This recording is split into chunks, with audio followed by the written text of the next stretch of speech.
Hey guys, I'm Josiah, and today we're going to be talking about our favorite person in all the world, the savior of the universe, Brie Larson. This is honestly the cringiest article that's been written about Brie Larson yet. This comes from The Hollywood Reporter. This article is so bad. It is literally so bad. Before we get into it though, if you're new around here, consider subscribing to the channel. With that being said, let's go ahead and get into the article. So we start off with a great headline. Captain Marvel's Brie Larson can't save womankind, but she's doing her best. So precious. The Oscar winner and fierce gender equality activist is proud to be starring as Carol Danvers in the Disney-owned studio's first female-fronted franchise. Just don't conflate its success with the fate of women in Hollywood. We have been opening movies since the silent era. And we jump right into the cringe.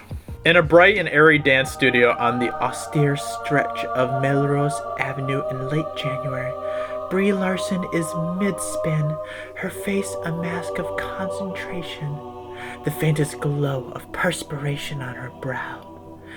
In dance, as in life, Larson gives things her all. It's already just so bad. It is so bad. This is a great sentence here. But 3 years after she won an Oscar for her performance in the indie drama Room, which I actually am a big fan of, I love that movie, the 29-year-old actress is confident enough to reject your media narrative about box office stakes and the fate of women and blah blah blah because Larson has read the story before and she knows how it ends. Yeah. Hey Kat, how are you? You're kind of blocking the screen. Okay, there you go. You can stay right there. This is my cat T'Challa, by the way. Say hi to the camera. That's good enough.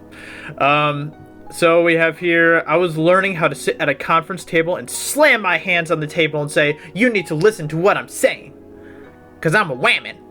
There's this sense of setting this thing up, Larson says. I know it's exciting and fun to be like, will it sink or will it float? What's going to happen? Can women exist in this world? Can women exist in this world? We're not sure yet. What are you talking about? Can women exist in this world? Brie Larson is probably one of the most delusional women I've ever seen come out of Hollywood. Can women exist in this world? We're not sure yet. We don't know if women can exist in this world. I don't know. I'm a woman and I'm existing in this world, but I don't know if we can exist. But women have been opening movies since the silent era. We have been part of every major art movement. People just push us away once the movement gains momentum and act like we were never really here. Name one person. Name one person who has said, "All right, this movement is gaining traction. This movie's going great. Even though Ripley is the main lead in this Aliens movie, oh, we gotta pretend like she doesn't belong in this movie. Okay, how can we pretend that Ripley doesn't matter in Aliens? Oh, I have an idea. Let's release a cut of the movie, a non-women version of Aliens. There we go. That's a great way to exclude the women in this movie because women don't. We want to take all the glory for ourselves." She is in her own fantasy world, and it's hilarious and sad and really, really cringy. It's really bad. It's really bad. And then we have this line here, which is just, it's gold. It's gold. After March 8, when Larson opens her giant movie, the movie about a woman who shoots photon blasts from her hands and grapples with extraterrestrial shapeshifters while atop a speeding train, the movie that definitely will not determine the entire fate of women forever and ever. Except that it will. A little.